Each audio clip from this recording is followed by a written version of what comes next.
Damien ruins horror movies. Hey, welcome back. It's good to see you again, and happy Mother's Day. And in honor of Mother's Day, we're going to be doing Friday the 13th, the original. It's also in honor of the fact that this month, 40 years ago, Friday the 13th came out. The beginning, the one that started them all. Whether you like it or not, whether you like them or not, this is the first one. And well, I'll let you listen to the review. Although this is going to be a read, like My Bloody Valentine and Night of the Living Dead. It's a throwback. It's an oldie but goodie to the written, because originally, this was a website. This was my blog page. And if you like this read, you can click on it. It's in the description below.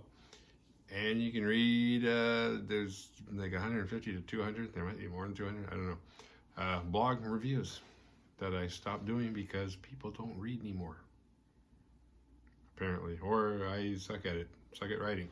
I don't know, whatever, or maybe you didn't know about it, but if you are interested and you want to go read, just go in the description below and you can click on the link. It'll take you to the website, and you just click on a letter for the movie that you want. There's also a search box that I think is kind of hard to see up in the upper right hand corner. You click on that, and there are any keywords you want, it'll pull up accordingly. So whatever you're looking for, if you want to cut to the chase and you don't have time, but it's like, oh, I want to read, you know how searches work, right? I do have that on there, and it's keywords. I even went out of my way to make taglines to make the keyword thing that much easier. It turns out it does it automatically. So any word if you type in it'll, okay, bad example because there's a movie called it. If you type in the, it'll pull up all the times I say the or wrote the in the reviews. So anyway, tonight is a read, and it's also, this is the breaking in. This is the new, I moved. I have a new apartment. This is the new setup so far. Hopefully that light right there. I'm trying to point. Should I point that way or should I point that way? That way. I'm all turned up because I'm turned around because I'm watching it. This is a new place, new setup so far. I like this place a lot better. The last place was kind of a dump. So I'm happy you're here. Light switch plates and all. So anyway, this should come out on, it's a belated Mother's Day episode, but it's coming out on Wednesday the 13th, which is not quite as notorious as Friday the 13th, but I'm going to stop talking because I don't have anything to say, so I'm babbling. Next week, I will be back with a brand new episode. I'm not going to say what it is, because I don't like to do that, because I don't think anybody really watches these sequentially enough. That, and I might change my mind. I might be like, I'm going to do this, because I haven't started yet. So anyway, happy Mother's Day. Happy birthday, Friday the 13th. You will notice in this read, because I am reading it verbatim, so when it says like the 37th anniversary, that's because I wrote the review like 3 years ago. So don't be like, hey, what's he talking about? 37th anniversary? It's the 40th.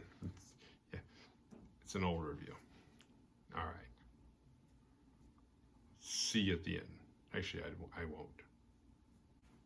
Friday the 13th, 1980. Directed by Sean S. Cunningham.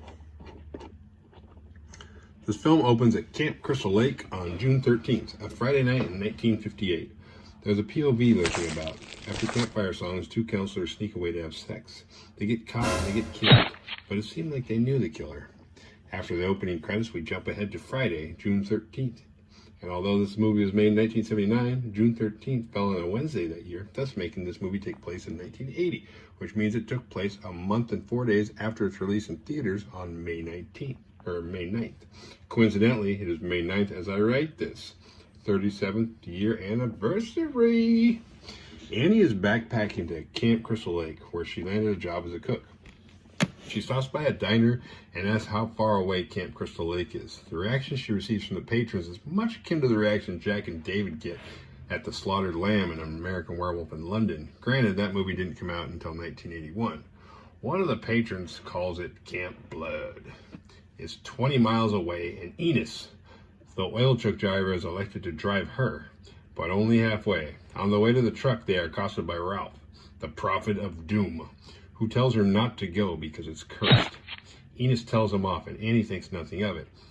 On the way to Crystal Lake, having completely dismissed Ralph, Enos begins to validate everything Ralph just said. So is Ralph crazy or not? He tries to talk her out of going because Camp Crystal Lake is Chinks. A boy drowned there in 1957. A couple of counselors were killed in 58, plus some unexplained fires. But instead of stopping her, he takes her halfway and drops her off.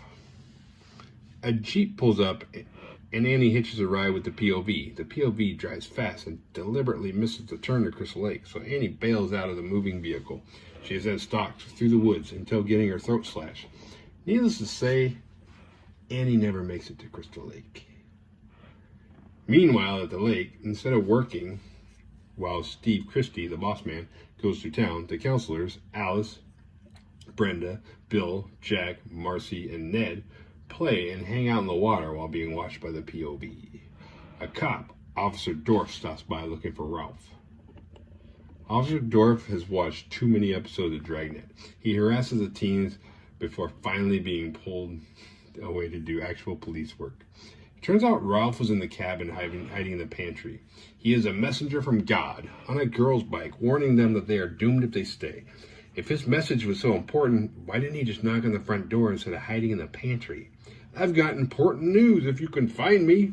Also, Ralph rode a girl's bike 20 miles in like less than an hour? A storm breaks out as Jack and Marcy sneak off to have sex while Alice, Bill, and Brenda start a game of strip Monopoly. All right, Bill. Jack and Marcy have sex on a bottom bunk, unknowingly beneath Ned's corpse.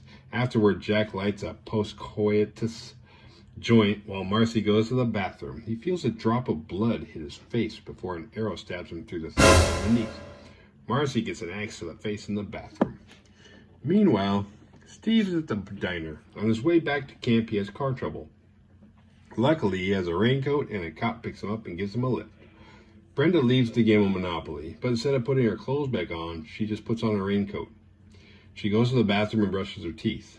She hears noises on the way back to her room, but doesn't get killed. Instead, she puts on a nightgown that she stole from the set of Little House on the Prairie and goes to bed. She starts reading when she hears a high-pitched voice saying, "Help me." So she checks it out. Bye, Brenda.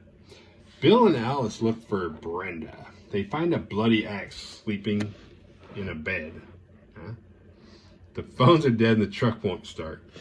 The cop driving Steve gets a call and just drops him off. Steve gets killed next to the Camp Crystal Lake sign, and it seems he knows the killer.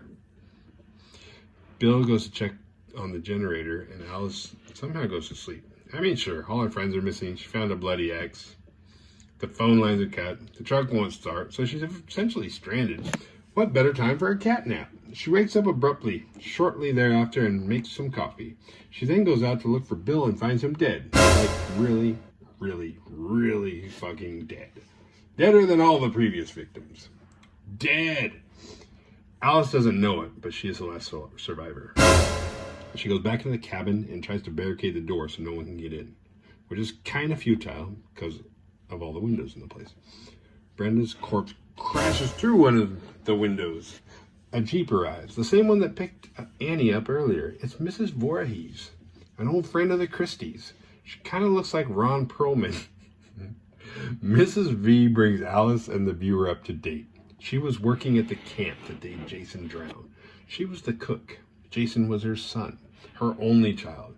He drowned while two counselors were making love. He wasn't a good swimmer.